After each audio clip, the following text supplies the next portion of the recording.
Vou chamar, então, agora, trazer aqui para a tela o César Roxo. O César tem uma apresentação. César, então, deixo com você aqui a nossa plateia e volto ao fim dos 30 minutos. Boa palestra.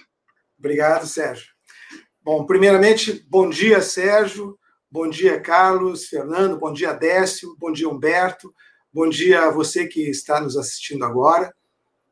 Primeiramente, eu quero agradecer o convite para fazer essa exposição. E, em teu nome, Sérgio, dar os parabéns... Sérgio, não, em teu nome... É Sérgio, isso.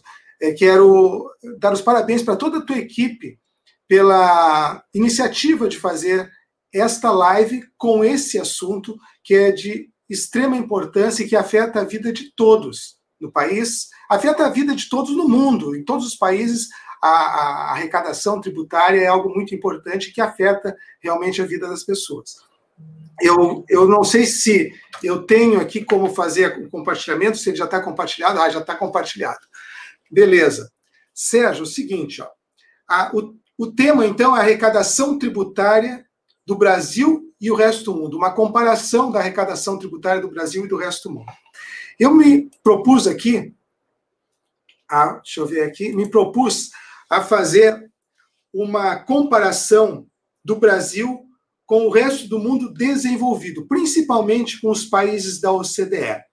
Né? E aí estão Estados Unidos, Canadá, Europa, praticamente toda, Austrália, Japão, principalmente a comparação com países desenvolvidos. Então, quando se analisa a arrecadação tributária do Brasil, não ela só a arrecadação, o valor arrecadado, mas ela em relação ao PIB. Quando se analisa a tributação da renda, do patrimônio, do consumo, quando se analisa quem paga mais tributos no Brasil, quem paga menos, ou quem não paga nada, é isento. E quando analisamos tudo isso e comparamos com o que é praticado por esses países desenvolvidos, desde o final da Segunda Guerra Mundial, nem sempre foi assim, mas no final da Segunda Guerra Mundial houve uma mudança do comportamento de tributação, uma mudança radical. Então, quando nós comparamos isso, nós verificamos que o Brasil é um ponto fora da curva. Ele está na contramão do que é praticado por outros países. E isso é um problema. E por que a gente pode afirmar isso? Basicamente, porque nós, analisando o sistema tributário brasileiro, percebemos que ele é extremamente regressivo, aprofunda a concentração de renda que já existe, a histórica do país, e, como consequência, aprofunda as desigualdades sociais, atrasa ou impede o desenvolvimento e o crescimento econômico do país. Pois bem, o que é um sistema regressivo? Para muitas pessoas, isso é uma palavra nova. O que é um sistema regressivo? O que seria um sistema progressivo? O sistema tributário regressivo é aquele que impõe aos contribuintes uma carga tributária cada vez maior à medida que é menor a capacidade contributiva, a capacidade econômica do contribuinte. E deveria ser inverso. Nos países desenvolvidos, os sistemas tributários são progressivos. Ou seja, à medida que aumenta a capacidade econômica das pessoas, a tributação aumenta. À medida que a capacidade econômica é menor, a tributação é menor. Aqui no Brasil, o sistema tributário é inverso do que ocorre no resto do mundo. É importante observar o seguinte, que o sistema tributário não é a causa de desigualdades sociais, mas ele é um excelente instrumento para aprofundar as desigualdades ou atenuá-las, na medida que ele pode aumentar ou reduzir a concentração de renda na sociedade. Isso aí a história nos mostra. A história nos mostra que os Estados Unidos e países europeus, após a Segunda Guerra Mundial, reduziram as desigualdades fazendo duas coisas. Até então não era feito assim, mas houve tanta desigualdade logo depois da Segunda Guerra Mundial que as coisas mudaram radicalmente. Foram adotados sistemas tributários progressivos e foram assegurados direitos sociais, tais como habitação, saúde, educação, que passaram a ser políticas de Estado. Se nós formos analisar a história, verificar como é que era a distribuição de renda e como é que era a desigualdade no século XIX, nós vamos verificar que ela era muito grande, a desigualdade, e a distribuição e a diferença de renda era muito acentuada. Isso só mudou radicalmente a partir do final da Segunda Guerra Mundial, com essas duas coisas, sistemas tributários progressivos e direitos sociais. O grande problema que se verifica é que, nas últimas décadas, tem se observado uma tendência ao retrocesso a isso, uma redução ao combate à desigualdade de renda. Tem havido muitos ataques à progressividade dos tributos e às políticas de bem-estar social. Isso no mundo todo, mas no Brasil é mais acentuado ainda. Segundo pesquisa do IBGE, no Brasil, os 10% mais ricos ficam com 43% da renda. O 1% mais rico concentra mais de 28% da renda. Aqui, ó, eu mostro uma ilustração, onde temos aqui, ó, essa bolinha aqui, a pizza, essa, onde está toda a renda produzida no país, e aqui nessa pirâmide, aonde está a população ativa. Observa que a ponta da pirâmide, os 10% lá, ficam com 43% de toda a renda. Então é uma concentração grande. Só 10% fica com quase metade de toda a renda. E dentro dessa parcela de 10% da população, o 1% mais rico fica com 2/3 daquilo lá. Ou seja, 28%. 2/3 dessa renda que fica com os 10%. E olha só, os 10% mais ricos têm uma renda que começa a partir de R$ 5.429. Não é algo tão absurdo, mas é para ver como a população mais pobre ganha muito menos. A média dessa população mais pobre é em torno de R$ 700 por mês. Segundo a ONU, num relatório de 2019, o Brasil é o 7º país mais desigual do mundo. Há 3 anos atrás, ele era o 9º país, ou seja, a desigualdade aqui tem aumentado. Somente 6 países africanos são mais desiguais que o Brasil. Só na África ocorre isso. O Brasil é o 7º país mais desigual do mundo. De acordo com o mesmo relatório, o Brasil permanece no 79º lugar no ranking de desenvolvimento humano, que leva em conta a educação, a renda e a saúde das pessoas. Entre 189 países, o Brasil é o 79º.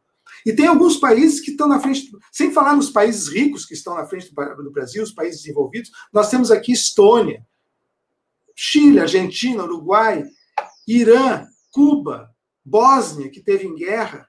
Então, é um problema. Eu não precisaria mostrar essas fotos que eu vou mostrar agora, porque todo mundo tem consciência que no Brasil existe desigualdade. Mas olha essa desigualdade que aparece nessa foto aqui. Milhares de pessoas vivendo em barracos, casinhas, e algumas famílias em mansões. Nós que fizemos um estudo na Anfip sobre reforma tributária, nós não somos contra a riqueza, nós somos contra a grande desigualdade. Olha só isso aqui, ó. Isso é o retrato do Brasil. São Paulo, isso aqui é a minha cidade, aqui Porto Alegre. E o problema, como eu disse, da desigualdade é a desigualdade extrema. O grau de desigualdade extrema do Brasil gera instabilidade social, política, e isso prejudica o crescimento econômico e o desenvolvimento.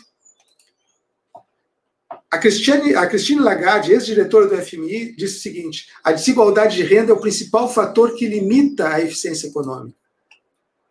Um estudo do CEPAL diz que a igualdade atenua como força como força impulsionadora da eficiência econômica. Então, isso é importante a gente discutir, a desigualdade e a igualdade de renda, porque isso afeta o desenvolvimento. Então, como eu falei, o problema não é a desigualdade, é a extrema desigualdade. A desigualdade sempre existiu. Desde a mais remota das civilizações, sempre existiu desigualdade. E ela vai continuar existindo porque ela faz parte da natureza humana. As pessoas não produzem todas de forma igual, as pessoas têm capacidades diferentes, as pessoas empreendem de forma diferente, as pessoas têm aspirações diferentes. O que não pode é haver extrema desigualdade. As pessoas têm que ter um mínimo de dignidade humana. Isso quem tem que assegurar é o Estado. A experiência de outros países nos mostra que é possível ter um sistema tributário mais justo, uma distribuição de renda e riqueza mais equilibrada e, ao mesmo tempo, crescimento econômico. Os países desenvolvidos nos mostram isso. E como isso é feito? Melhorando as condições de vida da população, investindo em educação, saúde, infraestrutura, enfim, no bem-estar social das pessoas. E, principalmente aqui, adotando um sistema tributário justo, uma tributação justa. Mas o que seria uma tributação justa, né? É aquela em que cada contribuinte é tributado de acordo com a sua capacidade contributiva. O que eu tinha falado lá no início, né, que o Brasil tem um sistema tributário regressivo. Ele impõe uma carga tributária maior para quem ganha menos. Isso é injusto. Para haver justiça fiscal, os contribuintes não podem todos suportar a mesma carga tributária, visto que nem todos possuem a mesma capacidade contributiva. Assim, quanto mais progressivos forem os tributos no sistema tributário, mais justo e menos concentrador de renda será esse sistema. E o resultado é uma sociedade com maior poder de consumo, o que movimenta mais a economia, acelera o crescimento econômico e promove o desenvolvimento econômico. Só a título exemplificativo, recentemente eu estive em Portugal, agora, voltei faz 3 semanas, fui visitar o meu filho, e todos sabem que tem uma diferença de câmbio brutal. O euro está a quase R$7. €1, quase R$7. Mas com toda essa diferença de câmbio, a alimentação lá em Portugal é mais barata que no Brasil. As coisas continuam mais baratas lá com a diferença de câmbio. Isso é em função da tributação. Uma sociedade com maior poder de consumo, em função da tributação, movimenta toda a economia. Isso acelera o ritmo de crescimento da sociedade. Mas quais as dificuldades para a aplicação de uma progressividade no sistema tributário? Ela é aplicável na tributação da pessoa, e aí eu dou como exemplo aqui o imposto de renda. O imposto de renda tem várias alíquotas, né? Várias. Eles têm 7,5, 15, 22,5 e 27,5. Aumentando a alíquota à medida que aumenta a renda da pessoa. Isso é progressivo. Então, eu posso aplicar a tributação progressiva no caso da tributação da pessoa. Do imposto de renda é um exemplo. Eu posso aplicar uma tributação progressiva sobre as coisas, sobre os bens. Aí eu dou exemplo do IPTU, IPVA, né, e o Imposto Territorial Rural. À medida que aumenta o valor do bem, eu posso aumentar a alíquota, posso aumentar a tributação, posso aumentar a carga tributária. Ela também é aplicável na tributação da transmissão de bens. Eu posso aplicar, por exemplo, no Imposto de Transmissão de Bens Intervivos, que é o ITBI, e no Imposto de Transmissão Causa-Mortes e Doações, que é o ITCD. Posso aplicar. O grande problema é que a tributação progressiva ela não pode ser aplicável na tributação sobre consumo de bens e serviços. E aí estamos falando do ICMS, do IPI, PIS, PASEP, COFINS, o ISS, que é o Imposto sobre Serviços, a CID, né? E essa é a chamada tributação indireta. E como eu não posso fazer essa tributação progressiva na tributação indireta, a tributação sobre o consumo ela é injusta. Ela é uma tributação regressiva por natureza. E por que eu digo que ela é regressiva por natureza? Um exemplo aqui, ó. Vamos imaginar um contribuinte aqui, uma empresa que vende um bem. Quando ela vende esse bem, lá no preço de venda está embutido o custo desse bem para a empresa, mais o lucro que ela quer ter. Muito bem. Quando ela vende esse bem, ela está sujeita a pagamento de impostos, que são os impostos sobre o consumo. E aí estamos falando de ICMS, IPI, PIS, PASEP, COFINS. Se eu estivesse falando de combustível, tinha lá mais a CID combustível. Muito bem. A empresa é contribuinte e ela tem que pagar esses tributos. Nesse meu exemplo aqui, ó, vamos supor que o valor de todos esses tributos seja R$1.000. A empresa, que é o contribuinte, vai pagar, mas ela transfere isso para o preço do bem que ela vai vender. Então, o bem fica com mais R$1.000 no valor. E aí, um consumidor que tem uma renda de R$2.000, quando ele vai comprar esse bem, que está embutido lá R$1.000 de tributos, a carga tributária para ele foi de 50%. Eu pego os 1.000, divido pela renda dele, 50%. Já um consumidor que vai comprar o mesmo bem e tem uma renda de R$20.000, a carga tributária é 5%, muito menor. Observem que, nesse caso de tributação sobre o consumo, a carga tributária é inversamente proporcional à renda. Quanto menor a renda, maior a carga tributária. Mas isso é um absurdo, né? Por isso que ela é chamada de regressiva e por isso que ela é injusta. Nesse caso, como a tributação sobre a renda, sobre o consumo, ela é injusta, ela tem que representar pouco na arrecadação tributária total. Nós não podemos ter muita tributação sobre o consumo. Muito bem. Passado isso aqui que eu falei, certamente que a carga tributária sobre o consumo deve ser reduzida, tem um outro ponto a ser analisado. Será que a carga tributária do Brasil, a carga tributária como um todo, que gira em torno de 33% do PIB, deve ser reduzida? Aquilo que o Décio, presidente da Anfip, falou agora há pouco, bem no início. Será que nós pagamos muitos tributos, poucos tributos? Será que ela deve ser reduzida? Será que ela deve ser aumentada? Será que ela está boa assim como está? Para responder essa pergunta, deve saber o seguinte: que tipo de sociedade que se quer? Por quê? Porque o tributo é o preço que se paga por uma sociedade civilizada. Só para lembrar, carga tributária é igual a receita tributária dividido pelo PIB. Aqui, ó, esse círculo, ou essa pizza aqui, ó, o total dele é o PIB. Tudo que foi produzido no país, toda a riqueza que foi produzida no país no ano. Então, o PIB. Uma parte desse PIB fica com o Estado, a título de receita tributária. O Estado fica, aí quando eu falo Estado é União, Estados, Distrito Federal e município. Aquele verdezinho ali, então parte de tudo que foi produzido, de toda a riqueza que foi produzida, fica com o Estado. E o PIB, o que é? É o percentual. O PIB não, a carga tributária, o que é? É o percentual do PIB que fica com o Estado. Sempre é dito, então, que a carga tributária no Brasil é uma das mais altas do mundo. Será que isso é verdade?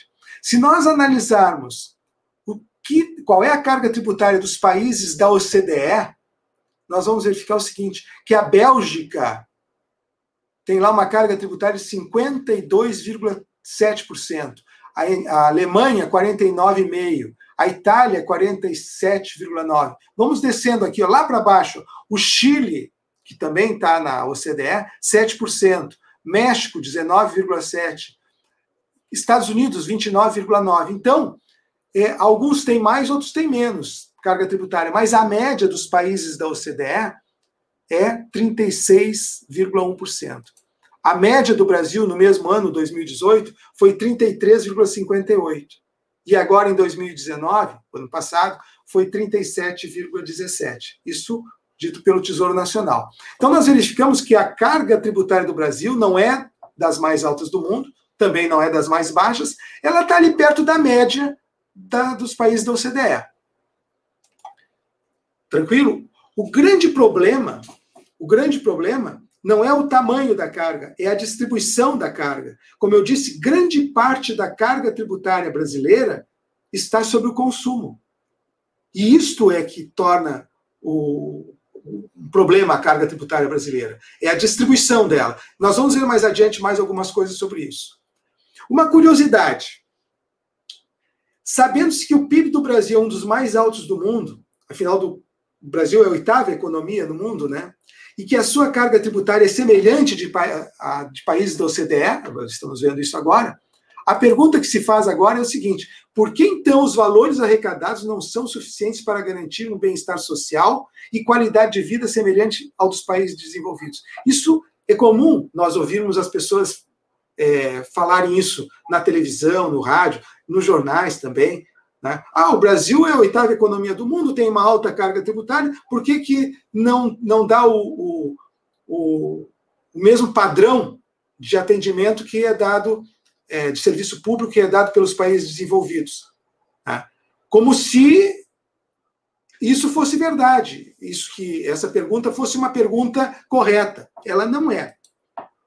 A principal razão, tirando que existem desvios, realmente existem desvios, roubo de dinheiro público, existem esses problemas. Mas a principal razão não é essa. A principal razão é a carga tributária per capita.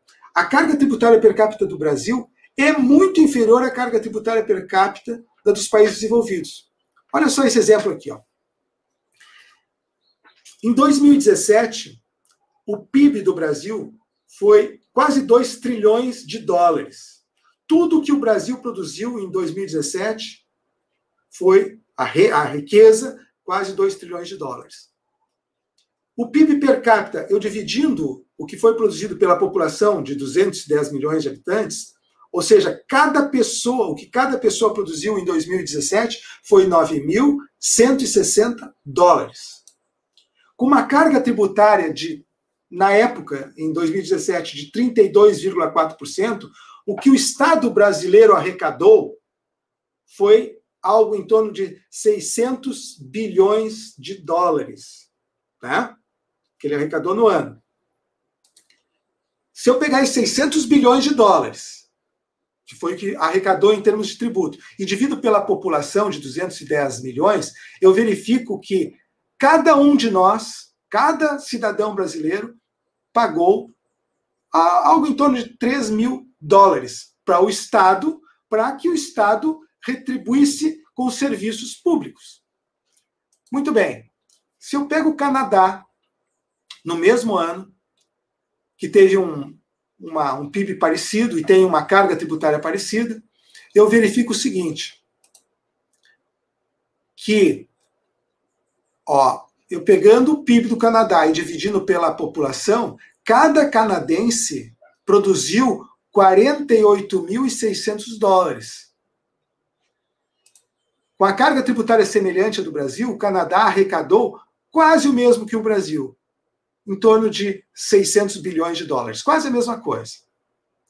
Mas olha só, o que cada canadense pagou, eu pego aqui, o que foi arrecadado de tributo dividido pela população e verifico que o que cada canadense pagou em tributo foi 15.594 dólares. Mais de 5 vezes o que cada brasileiro pagou. Então, o grande problema nosso é a economia que é ineficiente. O nosso PIB deveria ser maior. A nossa carga tributária deveria ser maior. Como resolver, então, o problema da carga tributária do Brasil para aproximá-la da de países desenvolvidos?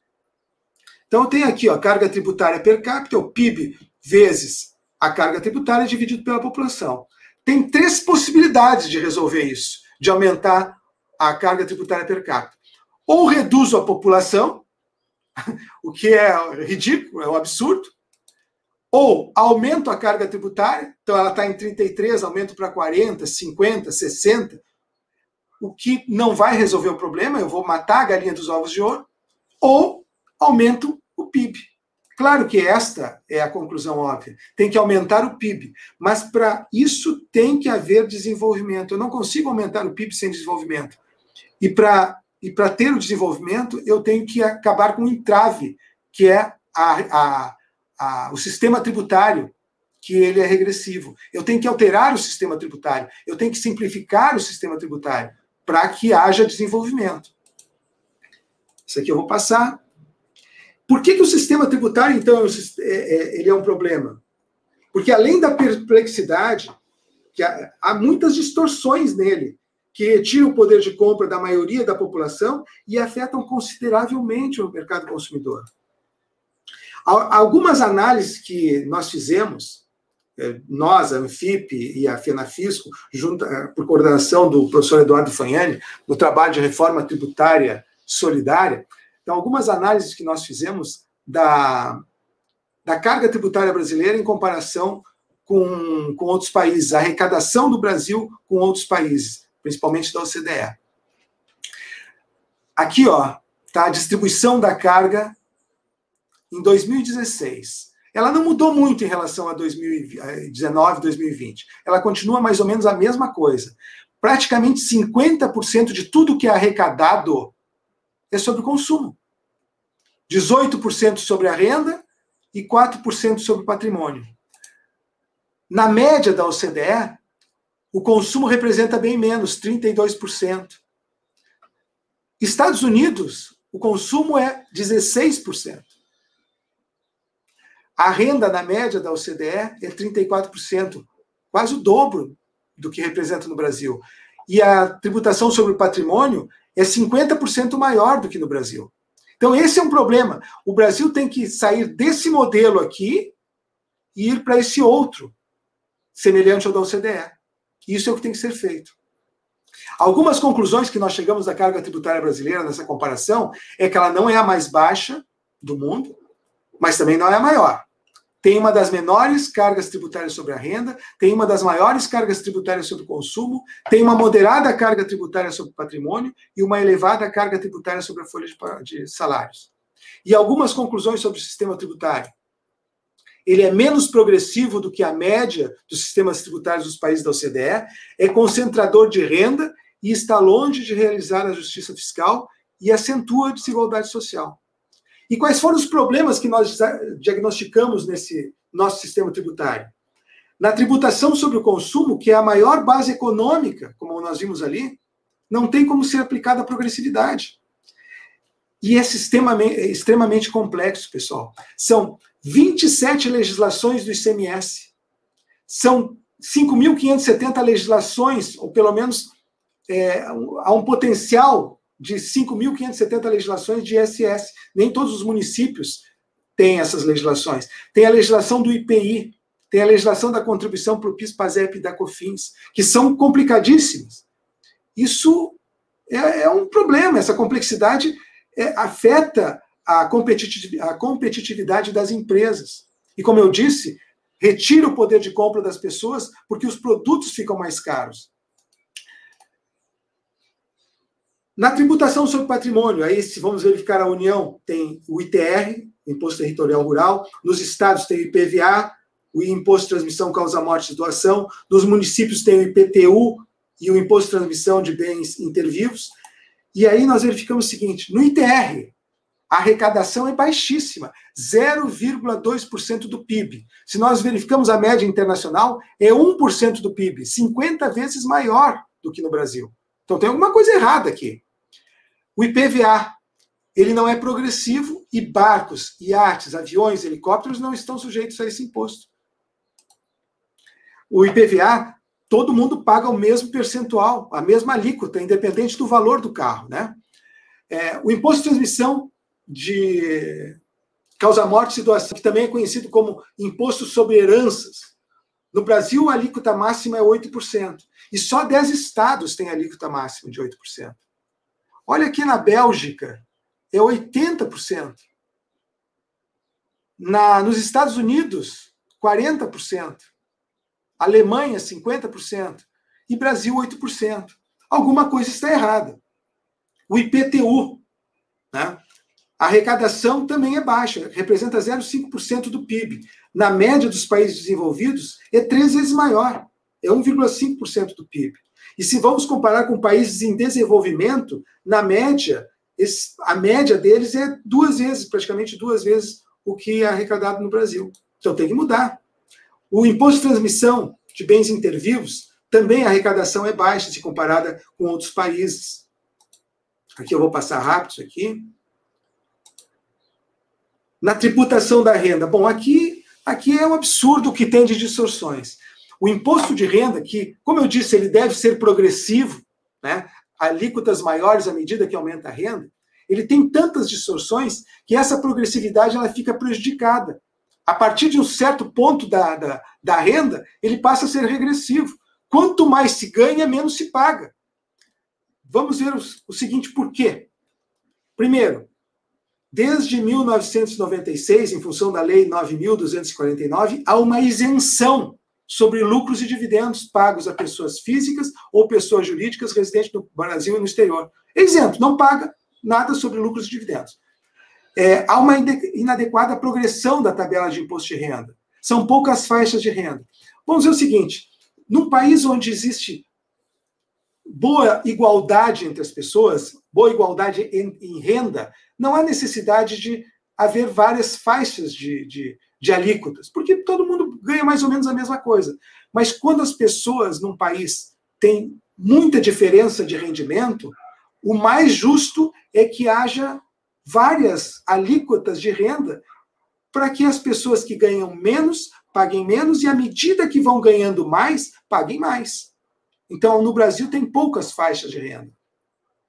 E há uma reduzida alíquota máxima. 27,5% é a máxima, a alíquota máxima. Vocês devem estar pensando assim, mas isso aí já é muito. Vamos ver o que tem nos outros países. Então, como eu disse, lucros e dividendos são isentos.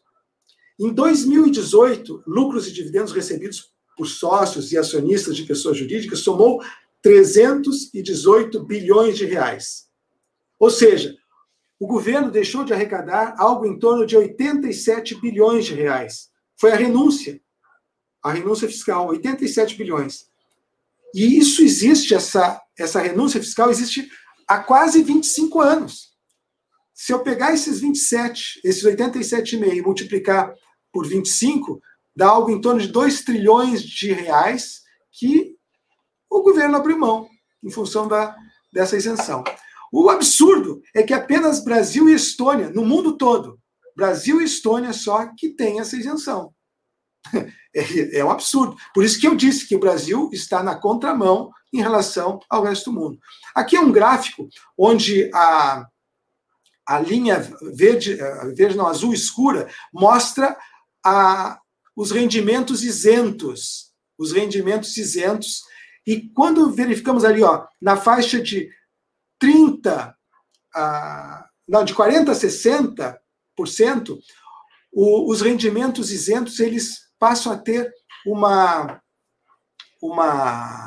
participação tão grande no valor total da renda, que a alíquota efetiva do imposto de renda começa a reduzir. E aí nós verificamos aqui, a alíquota do imposto de renda ela vai aumentando, chega um ponto que ela começa a ir diminuindo. Quanto mais ganha, menos paga de alíquota efetiva de imposto de renda. Uma pessoa que ganha 500 mil de distribuição de lucro não paga nada de imposto de renda. 1 milhão de distribuição de lucros não paga nada de imposto de renda. Só Brasil e Estônia têm essa isenção. E quando eu falei de alíquota máxima, o Brasil é 27,5%, está destacado aqui. Quando nós verificamos na Alemanha, a alíquota máxima é 45%. Bélgica, 50%. Estados Unidos, 37%. Há 2 anos atrás era 39,6%. No governo Trump baixou para 37%. Pois bem, a média da OCDE é 41%. O Brasil é 27,5%. A média nos países da América Latina é 31,6%. No mundo, a média é 31,3%. Então, claro que o Brasil está mal, não está certo isso. E todas essas distorções fazem com que a arrecadação do imposto de renda da pessoa física no Brasil represente 2,5% do PIB, ao passo que na média dos países da OCDE representa 8,5% do PIB. Aqui eu coloquei uma tabelinha de países, onde está o Brasil com 2,5%, Estados Unidos, olha ali, 10,6% do PIB representa a arrecadação sobre a renda da pessoa física. Países como Chile, Colômbia é baixinho, Chile, Colômbia, México, Peru, mas países desenvolvidos não, as alíquotas, a arrecadação representa mais. E tem um agravante, Um agravante é que agora a pandemia pegou o mundo todo, E principalmente o Brasil, que já estava com a economia cambaleando. Segundo o FMI, a economia brasileira deverá encerrar 2020 com recuo de 5% do PIB. A taxa de desemprego, que aumenta dia a dia, já são 14 milhões de desempregados. O IBGE disse que o Brasil fechou mais empresas do que abriu pelo 5º ano consecutivo. E o governo estima que o déficit primário da União em 2020 será de 878 bilhões. Antes da pandemia, o déficit estimado era de 124 bilhões. Com a pandemia, com os gastos que são necessários e com a economia em crise, esse déficit vai ser muito maior. Tudo isso é um problema. E quais as alternativas para resolver esse problema? Olha, existe a redução das despesas ou aumento de arrecadação. Aonde que está o problema? Na despesa ou na arrecadação? Se nós formos olhar aqui, a evolução das despesas e das receitas ao longo dos anos, desde 98, nós vamos verificar o seguinte, que as despesas e as receitas foram aumentando, sempre a receita mais do que as despesas. E esse azul aqui, no meio, é o superávit. Sempre houve superávit. As despesas tendem a aumentar porque a população aumenta, as demandas aumentam. E a receita tende a aumentar porque o PIB aumenta. A economia aumenta. Mas observe aqui, chega um ponto, lá em novembro de 2014, em que isso muda. Começa a haver déficit, que é a zona rosa aqui. Começa a haver déficit. E o déficit ocorre não porque aumentou demais a despesa. O déficit ocorre porque a receita reduziu. O problema está aqui, a redução da receita. Nós não vamos entrar em detalhes por que ela reduziu. Teve problemas econômicos, teve muitas desonerações tributárias naquele período, mas não vamos entrar nesse detalhe. Vamos só mostrar. O problema está aqui, na redução das receitas e não no aumento das despesas. Então, nós temos que melhorar a arrecadação. Nós temos que aumentar a arrecadação. Como? Fazendo a revisão das renúncias fiscais, que em 2019 giraram em torno de 348 bilhões de reais. Temos que rever as desonerações, as imunidades tributárias, as isenções fiscais.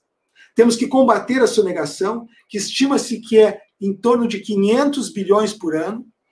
E temos que fazer uma reforma tributária para ativar a economia. Isso tem que ser feito. Sugestão. Eu já estou encaminhando para o final, Sérgio. Sugestão. O ideal é que nós aproveitássemos esse momento de crise para fazer uma reforma estrutural, realmente, do sistema. Fazer com que o sistema tributário passe a ser progressivo.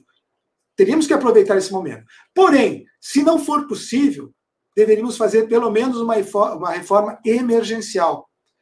E a Anfip, juntamente com outras entidades representativas dos fiscos federal, estadual e municipal, com base nos estudos da reforma tributária solidária, apresentou diversas propostas ao longo desse ano, desde o início da crise.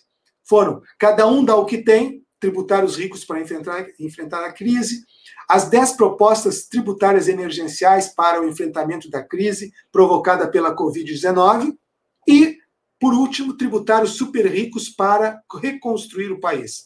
Todas essas propostas aqui vocês podem encontrar lá na página da Anfip. Só acessar lá e procurar. Tributar os ricos parece algo meio, digamos assim, de esquerda, né?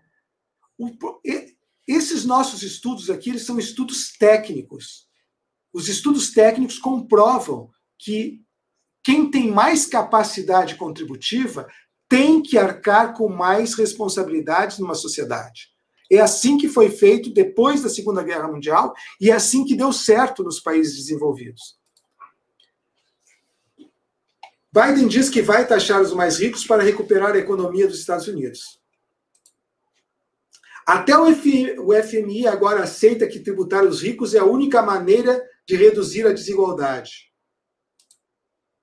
FMI defende tributar os mais ricos para lidar com o aumento da dívida no pós-pandemia. Então, isso tem sido um consenso, que as coisas têm que mudar.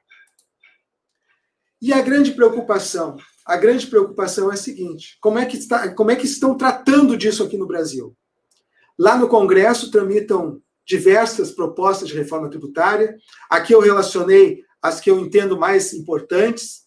Algumas delas foram feitas com base no estudo de reforma tributária solidária, que eu coloquei aqui destacado em vermelhinho.